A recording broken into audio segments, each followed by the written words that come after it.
The storm was raging, the waves crashing against the deck of the small, but heavily armed and modified fishing vessel with such force that the crew could barely keep their footing. The wind was howling, and the darkness was complete. It was the middle of the night, and the crew, a group of ruthless pirates, knew that they were in for a rough ride. The crew knew that they were not just facing a storm, but also the wrath of the sea. They had plundered and pillaged their way through the ocean, leaving a trail of destruction in their wake. They had angered the sea and its spirits, and now they were paying the price. As they sailed through the storm, the crew couldn't help but feel a sense of dread wash over them.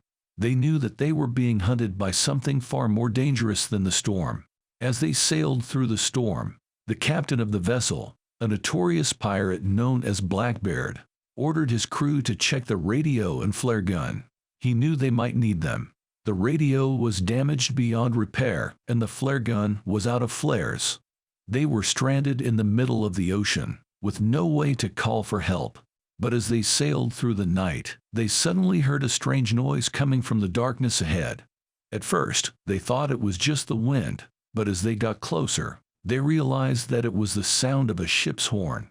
And then they saw it. A massive, four-masted ship looming out of the fog, its tattered sails glowing in the moonlight. The size of the ship was unbelievable. It was at least 3 times larger than any ship the crew had ever seen before. The crew of the fishing vessel was frozen with fear as they watched the ghost ship slowly approach them. The ship was in a state of disrepair, with broken masts and holes in the hull. But what was truly terrifying was the ship's size. It was as if it had been built by giants. They could see ghostly figures moving on the decks, their eyes glowing in the darkness. As the ghost ship came closer, the crew could see that it was heavily damaged. It was clear that the ship had been through a great deal of turmoil, and it was a miracle that it was still afloat. The crew could see that the ship had been through a battle, and it looked as though it had been abandoned in a hurry. The ghostly figures on deck were dressed in tattered clothes, their eyes filled with anger and hatred. It was clear that these were not friendly spirits, but rather the vengeful souls of those who had met their end aboard the ship. The captain of the fishing vessel knew that they were in grave danger, and he ordered his crew to prepare for battle. The crew armed themselves with blunderbusses, pistols, and Winchesters with bayonets, ready to fight for their lives. But as the ghost ship came closer, the captain realized that they were no match for the vengeful spirits. He ordered his crew to abandon ship, and they jumped into the sea just as the ghost ship collided with their vessel, sinking it to the bottom of the ocean. The captain of the fishing vessel knew that they had to act fast. He ordered the crew to abandon ship and light it on fire as a diversion. But the crew struggled with the task as the storm made it nearly impossible to start a fire. The heavy rain and strong winds were dousing any spark they managed to create. They tried to gather any dry materials they could find, but the ship was constantly being battered by waves, making it difficult to keep anything dry. They decided to use the oil lamps they had on board. They broke them and spread the oil around the ship, adding some rags and papers. They managed to light it up, but the fire spread slowly, the storm making it hard for the flames to catch. The ghosts started to wail like banshees, and their screams became louder as their ship closed in on the pirates. The fire slowly spread on board the ship, and the captain Blackbeard knew they had to act fast. He ordered the crew to abandon the ship and swim as far as they could. The crew jumped overboard, the cold water enveloping them as they sank beneath the waves. But as they swam away from the burning vessel, they realized that they were not alone in the water. The ocean was alive with horrors. Creatures that should not exist swam circles around them. They were trapped, and they knew it. The storm was still raging, and the waves were high, making it difficult for them to stay afloat. The captain was leading the group, making sure everyone was keeping up, but it was hard to see in the darkness and the storm. Several of the crew members were struggling with the heavy sea. The pirates had to fight against the current and the waves, trying to keep their heads above water and not get pulled under by the undertow. They knew that if they didn't make it far enough, they would be doomed. As the ghostly crew arrived to the wreckage, the inferno had started to take hold of the ship. The flames had acted as a successful diversion, and none of the ghosts had realized the crew had escaped. They focused on the burning vessel, while the crew took the opportunity to swim as far as they could. The ghostly figures were confused by the flames and began searching the ship frantically for survivors. They were looking for the pirates, believing that they were still on board. They searched the lower decks, the cabins, and the hold, but there was no sign of the crew. The ghostly figures were confused and angry. They had been so close to capturing the pirates and avenging their deaths. But now, they realized that they had been tricked. They could see the crew swimming away in the distance.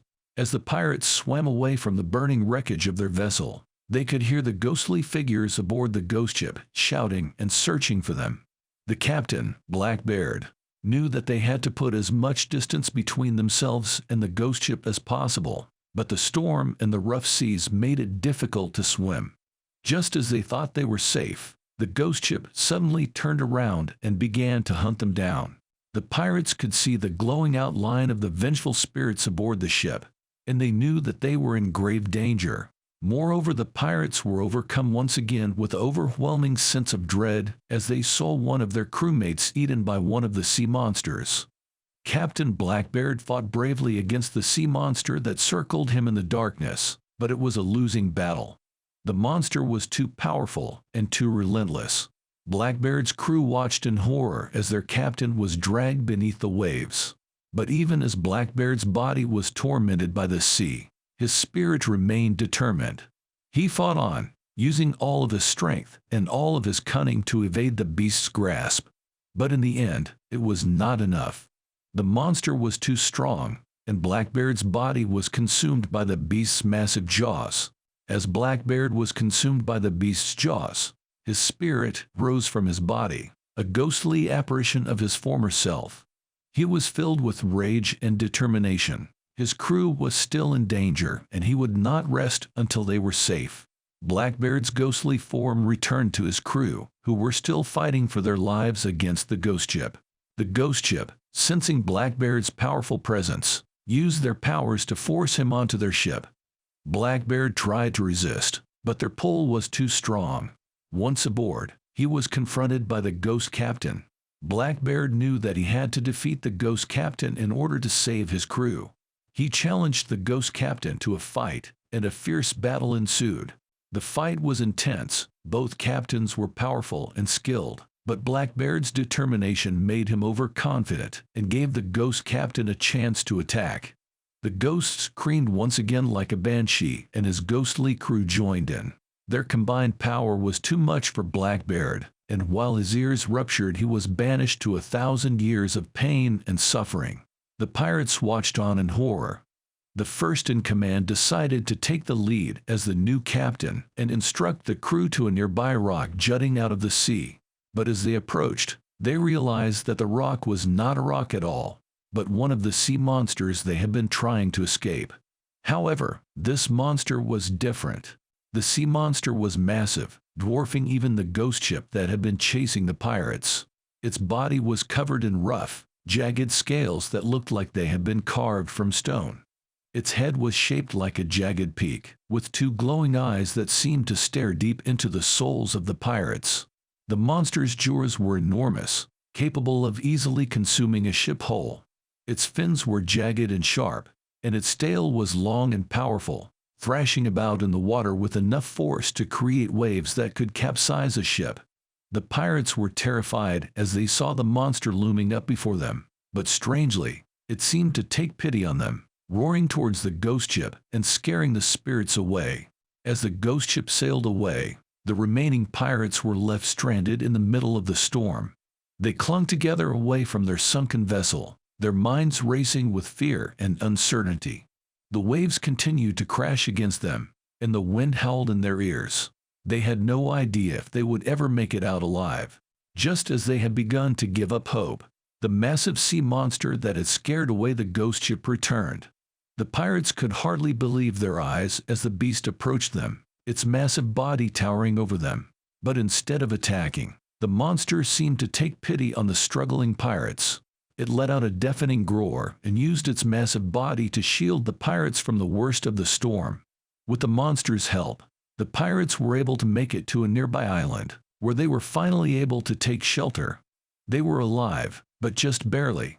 They had lost their ship and their captain, but they were alive. They knew that they had the monster to thank for their survival, and they would never forget the terrifying, yet ultimately benevolent creature that had saved their lives. Join us in a future episode as we follow the crew of the ill-fated fishing vessel as they fight for survival on a deserted island. Will they be able to find food and shelter? Will the vengeful spirits of the ghost ship return to finish them off? Will the crew be able to find a way back to the mainland? And what will become of the legendary pirate, Blackbeard? Don't miss out on the thrilling continuation of the Ghost Ship of the High Seas, and subscribe now to be the first to know when the next chapter is released. Thanks for your support, and don't forget to like and comment your thoughts for more terrifying tales.